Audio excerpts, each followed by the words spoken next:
Hello, and welcome to another episode of Chosen Daughters, a podcast where we celebrate the unique journey of Christian women.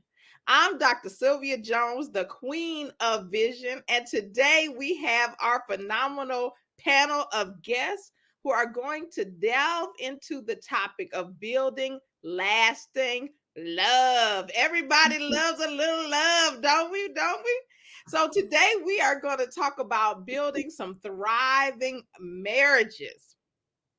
And without no further ado, I want to just introduce our panel here. We have Miss Karen Scales in the house. She is known as Wisdom Speaks. She is a speaker, an author, a mentor, a coach, and she has a heart for women. Next up is Miss Ashley. She is a overcomer, a wife, and a mother of four with, get it here, y'all, a set of triplets. She is a blogger and she also has a heart for women. Next up is Miss Jenna. She is a wife, a mother. She has a heart for missions and for making Jesus known. She has experience with helping refugees and other people who have been displaced by different circumstances. And I myself, I am Dr. Sylvia Jones. And like I said, I'm known as the Queen of Vision. I'm an entrepreneur, a best-selling author, and an international speaker. And last but not least, I am an eye doctor. I'm also a wife and a mother of three. So we have a wonderful panel here for you today. And so with no further ado, let's dive into the topic. Just tell us a little bit about how long you've been married. How many years do we have on this panel? Come on, let's add them up here. I had to think I've been married for 8 years. 8 years. So that's eight. Okay, how many more years we got on this panel? 28. 28. 28. Come on now. We put some numbers on the board. We put some numbers on the board. I've only been 2 going on 3 years, so Okay, very new. we got two in the house, and then I'm gonna tack on another 20 years. 20 years in the house. Come on now. Come on now. So that right there, we got 10, we got 40, we got almost 50, we got almost 60 years of marriage on this panel alone here. So that is awesome. So definitely we have some who are new, and we have some who have been with their spouses for quite a long time. Tell us as on the panel here, tell me just a little bit of how did you know your spouse was your spouse? I know a lot of people wonder about maybe they're looking for a spouse and they don't know how to know that that person is the one. How did you know that that person was the one? I met him at church, and he was a prayer warrior, number one, and that kind of. I went to a birthday party, and he was just describing his journey and actually the Lord. And I'm not the type that wants a sign or anything like that. But after I left that party that he had given, I mean, just a praise came over me like a volcano. I said, Lord, is this meaning something? Is this man involved? And so it was a bit after that, but just his smile and his generosity and the fact that he was a man who loved God and was humble and unashamed to pray. And he was an entrepreneur, and I like that he could teach me some things. And he asked me. So it's like, yes.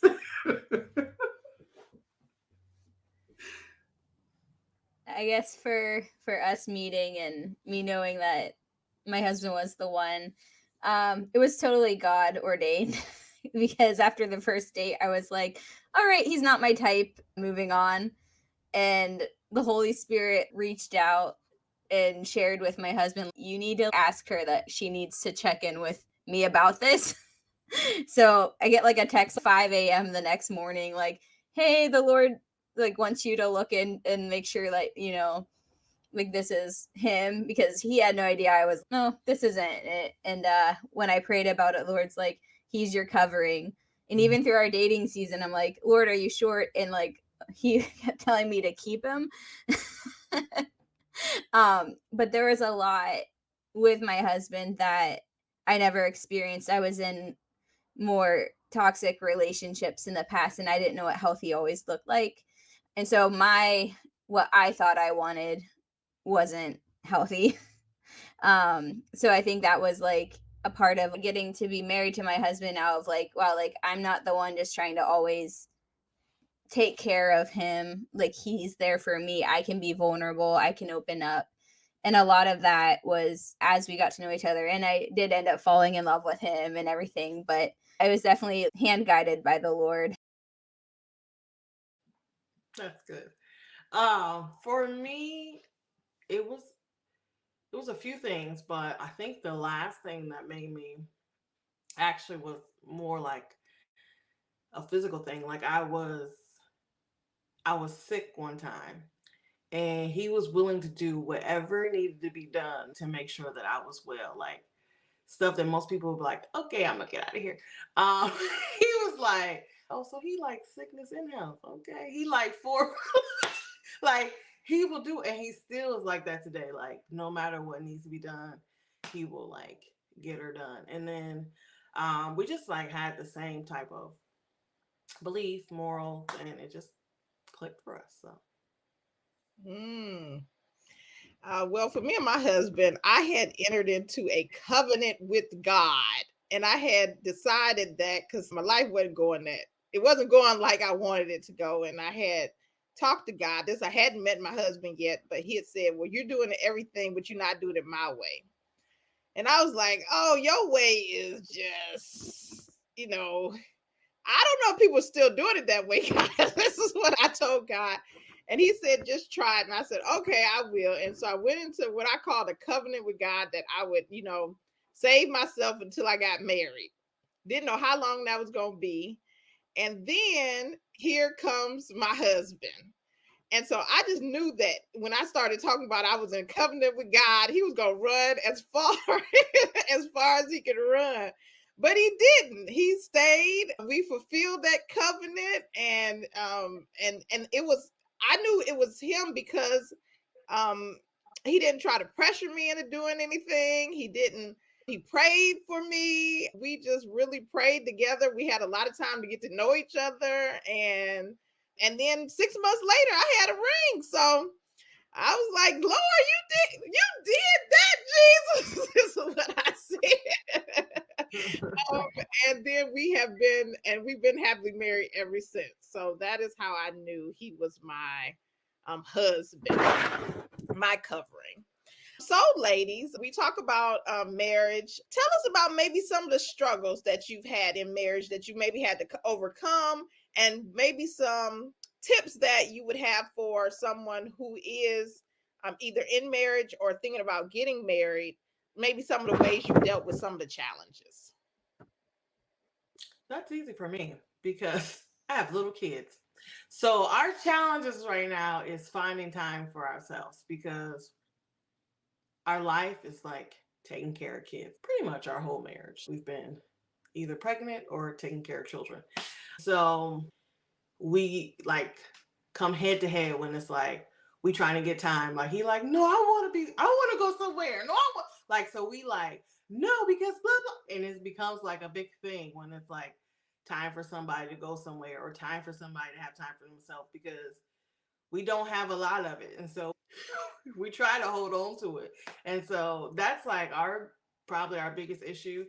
When my mom takes the kids for like for spring break, we are like me and my husband are the best of friends. Okay, I'm like, oh, this is why I love you, um, because when we like when and we don't have any family here, so it's like literally me and my husband. So it's not just go over here to your auntie's house. Like it's me and my husband. So it's not like kids is growing up around cousins and stuff like that. Like you can go over to your cousin's house. It's us. So we're always trying to find a balance.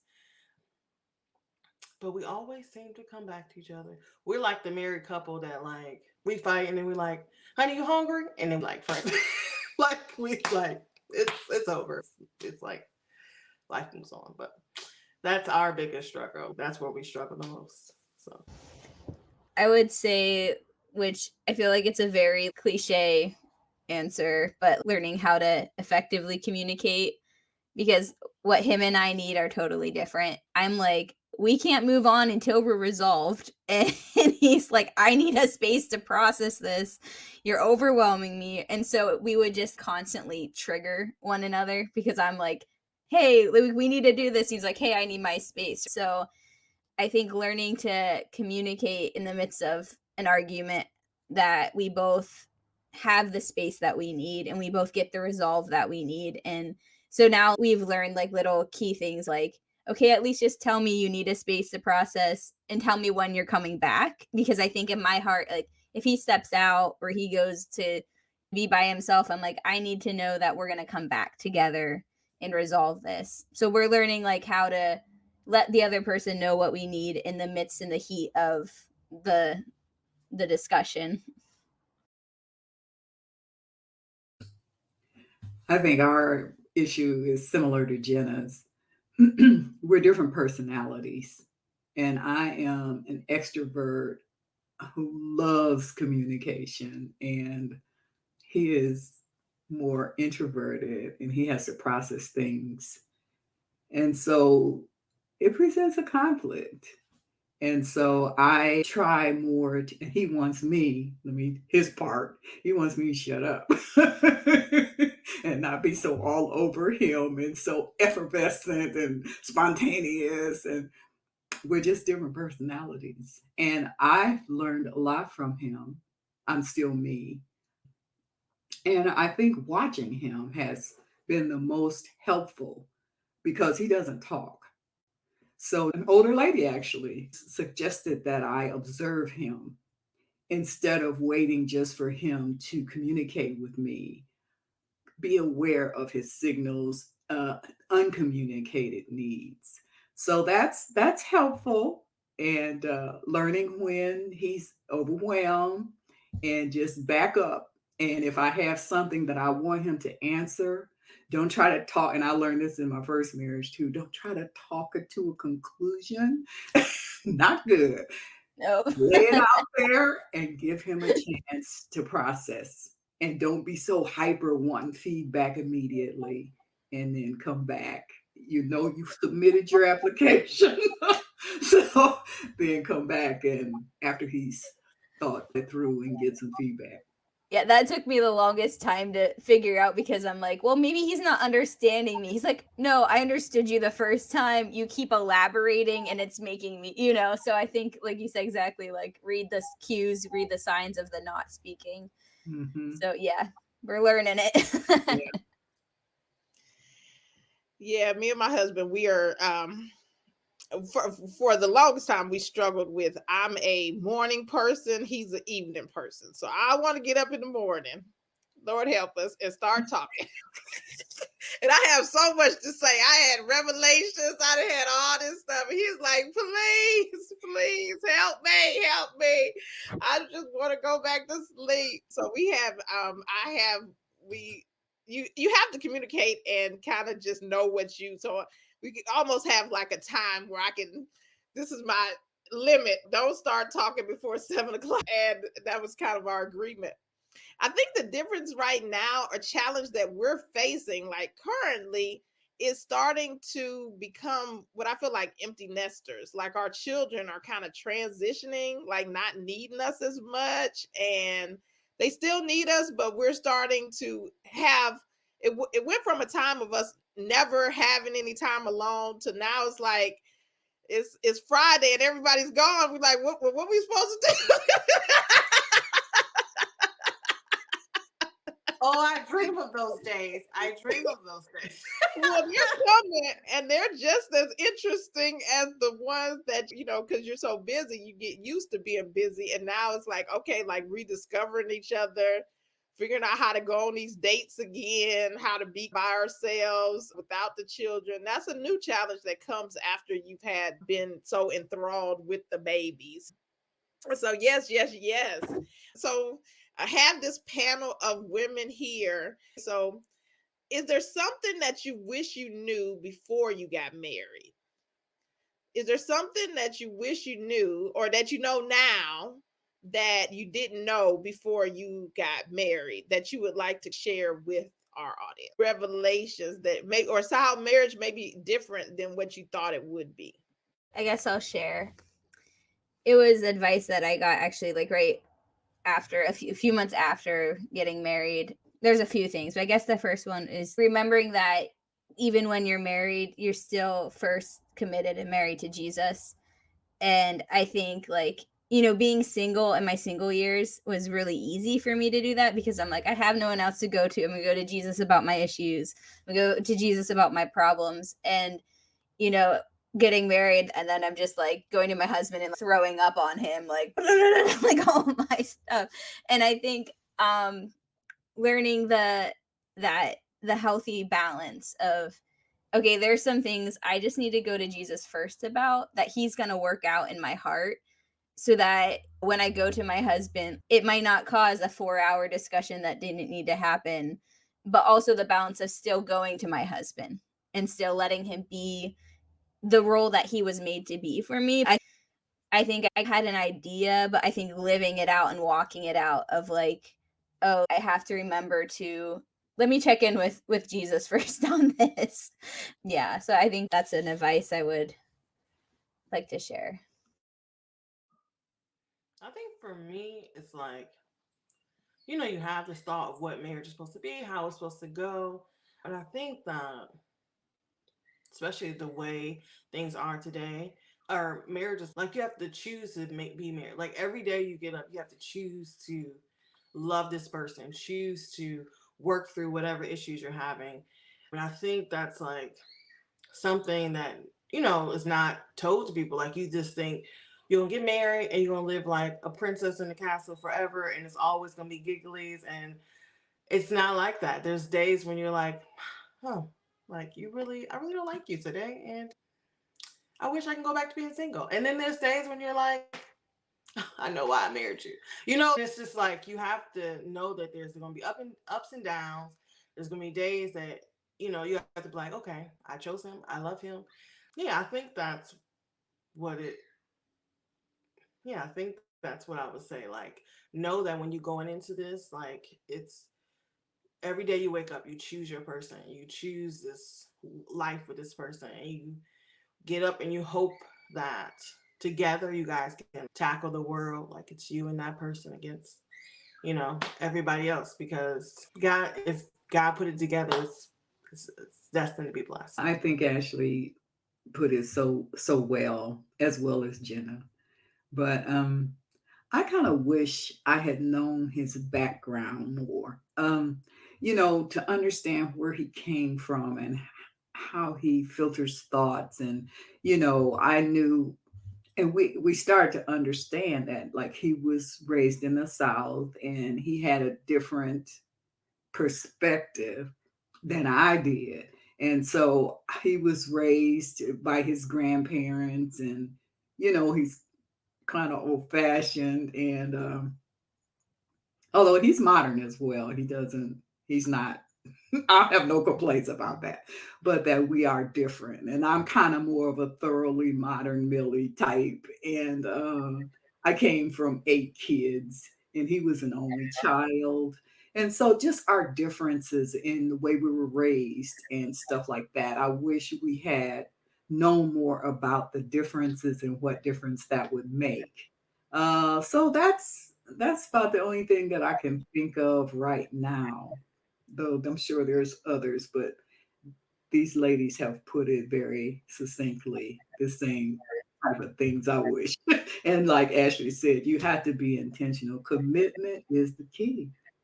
You have to be committed through the good times and through the bad times, because there will be bad times. Mm-hmm. Mm-hmm. To me, well, I guess I didn't understand or didn't how much work like marriage is. It is work, okay? It is daily work. It's daily submitting, daily forgiveness. It's daily giving. It's daily. It's almost like people, Christian women, talk about. We are all big on going into ministry to serve the other people. But but really, God is calling you to be there for your spouse and your children, and they're like your one of your highest ministries is to this person, and them to you as well. So it's a mutual kind of ministry that you walk into that is holy and honored, but it does require a lot of yourself. So another thing is people think it's 50-50. Like there's not a 50-50. It's like you got to try to bring 100 to even get, close to having what we call a happy and graceful marriage. But even though I say that, that work is so beautiful. You see the fruit of the work is so good and it's so sweet when you have a good happy marriage. It's really not anything that you can pay for. It is just you just get that fruit and it's so sweet. So ladies, we have our audience out here. We have all these beautiful married women here. What are some of the things you're looking forward to in your marriage? So we're looking back. Do you guys have goals for your marriage, where you want to see your marriage go in the future? I'm just looking forward to having a friend and growing older together. And so many women, mature women, are alone, and I've been widowed. So here is, we're still going strong, and I look forward to us growing old together. And even through the hard times, I meant to say, because there will be tough times, we grow stronger through them. We even more one flesh because we go through them together and we come out together. So just growing older and enjoying our legacy and our children and our grandchildren and our great grandchildren, watching them grow. And yeah. For me, it's because I told you I have a lot of kids. I'm looking forward to the kids growing, and then me and my husband having more time together, like becoming even better friends, and just finding time just for us. That's what I'm looking forward to in our marriage. And if God, well, doing the work of the Lord together, that would be amazing too. Yeah, I would say just growing every day more in love with each other. And I know, like, with that, like, a lot, like, when I first was asking the Lord, like, God, I want every day to grow in love with Him. And you think that's only the good, but it's like that's with the vulnerability, it's with the hard times, it's with the good, it's with all of it. And I think, like what Karen said, like, out of all of it, you become stronger, you become more united. So I think I'm looking forward to just growing with him and walking with each other and having someone, no matter how good or bad it is, that we can get through it together. And also, like, pursuing ministry together as well. We've done a few things here and there, but I'm excited for the future. If God opens more doors for us to be a team together in that. Yes, yes, yes. We don't have as many responsibilities child wise. So I'm looking forward to traveling more. We have gotten into some traveling. We were able to go to South Africa and do a missions trip together. So I felt like that was us serving in the kingdom together. And we worked together quite well. So I look forward to seeing us just a dynamic duo doing just what God has for us in this next phase. Really being like a married warriors for the kingdom together. I would love to see that happen in the future. So ladies, as we come to a close here, what are some of your final advices or your final things that you would want our audience to take away that they can help into marriages that are already existing and into marriages that maybe are budding and are on the cusp? Any final words for our audience? I would say don't forget to have fun. I know like this recently happened. We just had a really stressful week and I felt like, you know what, we need a break. And so I was just Googling like what are some fun things to do, and I ended up having like leftover whipping cream, heavy whipping cream, and I just like made a big tub of it after put our daughter to bed. You know, I told him like, okay, come down to the kitchen. I lined the whole kitchen with garbage bags. And I just was like, all right, we're gonna go do a whipped cream war. And it was messy. It was cleanup after, but it was like 2 minutes of fun that for me it was like this was a marker in our relationship of like, hey, this was an awful week, but let's just change it up. And so yeah, just like in the middle of hard times, don't forget, like my husband was so thankful for it. Like I hadn't heard him laugh that much in a while. So I think, yeah, make sure to have fun in your marriage.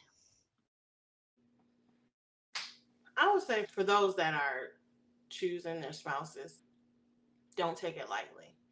Like because your future depends on it. Like everything you do, especially as women, we have children. We sit next to our husband. We have dreams too. So you want a husband that supports your dreams, supports your thoughts, you know, is okay with you being yourself, being who God called you to be. So I say, you know, don't take it lightly. Just don't choose them because they're, you know, like cute or whatever.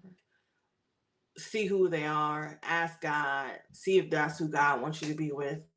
And yeah, that'll be nice. Oh, and have fun, like Jenna said.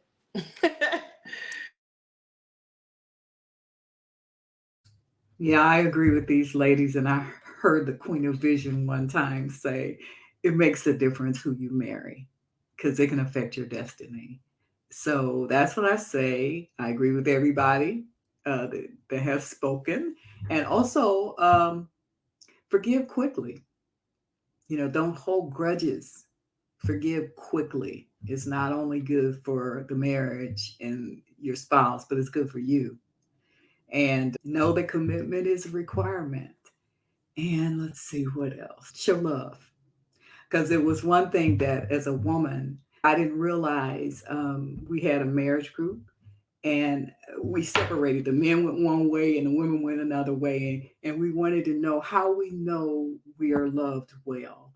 And so the women said, well, affection, doing things for me, buying flowers, stuff like that. But the men said respect.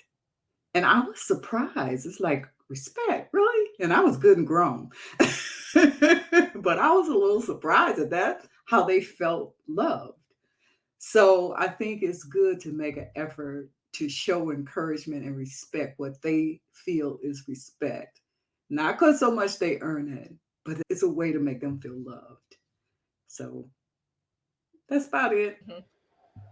Yeah, last night I was just throwing out like, hey, we're gonna be talking about this with my husband, and that was the one thing he said. He was just like, when a man feels respected, that's like us feeling loved. And like even in the way that like, you know, I brought up something last night, and the way that it was worded made him felt respected over, you know, me coming at him and throwing darts, right? And I think even in us as wives, like being careful with our words, that the words that we say to our husbands, the way we present things, they either feel respected or honored, or they feel like we're attacking them. So yeah, that was like exactly what he said too last night. He's like, yeah, respect. Like, oh, okay. Yeah, I think that's in the Bible. Like it says for men to love their husband, but it says for women to respect their husbands. So I think it's not no think. I'm sure there's something to it since it was written in the Bible. One of the things I think Karen said something about my growing up. I grew up in a home that I didn't see happy marriages. I had never seen a quote unquote happy marriage. And so when it was time for me to even think about marriage, I was very afraid or just timid about it. And that's why I feel like I was probably seeking God a lot about it because I knew I would need Him um, to put His. I knew that with God all things were possible. That if He said if it could happen, it could happen. But I knew I couldn't necessarily do it on my own or anything like that. So I wanted Him to filter the person so that I could, if there was things that I maybe couldn't see, or I didn't want to get into a bad situation. And so when Karen was saying your spouse can basically affect your whole life, that's the truth. Is that a lot of times if you get connected to someone who maybe doesn't support your dreams, or is even in, sometimes we didn't talk about here, but in some sort of abusive relationship, or someone who is verbally abusive or even physically abusive, it means that you can't necessarily be all that God has called you to be, because you are now living in a oppressed type of space. So we always want to be cognizant of those who, maybe if anybody out there right now is in some sort of abusive relationship, that it is Christian for you to seek help, for you to get help, and also for you to, sometimes if there's issues that are bigger than what we've talked, to always get therapy and all of those good things in your marriage. Those are self-care. Those are things that will help you, so that you can be in a safe environment and also in a loving environment as well. So those are my advices. And then, so one of my lesser advices is to enjoy your spouse's hobbies. So my husband loves cars. Okay, he loves cars, and I not so much. Listen, my husband is obsessed with cars. I'm not there yet, Sylvia. I'm not like, let's Okay, do we the need to cars. go together so we can. I like to talk off to the side while he enjoys cars. So find Mm-mm. something that you like to do as well, so you can support him in his endeavor and you still can have fun too. All right. Thank you guys so much. Any way we can get in contact with you, if anybody wants to contact you, I know not everybody has, but how could they contact you if they wanted to contact If you want to contact me, you can contact me on private message me on Instagram. It's underscore Ashley Anoa. Okay, you can Sorry. private message me on Facebook, Karen Scales, and my website, karenscales.com. Yeah, and you can find me on Instagram, private message me at Jenna Yelovich. All right. And you can reach out to me at drsylviajones.com. And then I'm on all social media with the handle of Dr. Sylvia Jones. So however you find me. All right. Well, thank you, ladies, so much. Thank you to our panelists for sharing your wisdom and your insight. I hope this, to the audience out there, I hope that you were able to learn more about marriage through this, more about building lasting love, that we were able to solve a few of your questions. If you have more questions, put them in the comments, add them into the chat so that we can maybe make future episodes about those topics. Also, go ahead and like and subscribe to our channel, our podcast, all of our social media, so that you can learn more about Chosen Daughters. So, to our listeners, thank you so much for tuning in to Chosen Daughters. And we'll be back with more empowering conversations just for you real soon. Bye. Bye.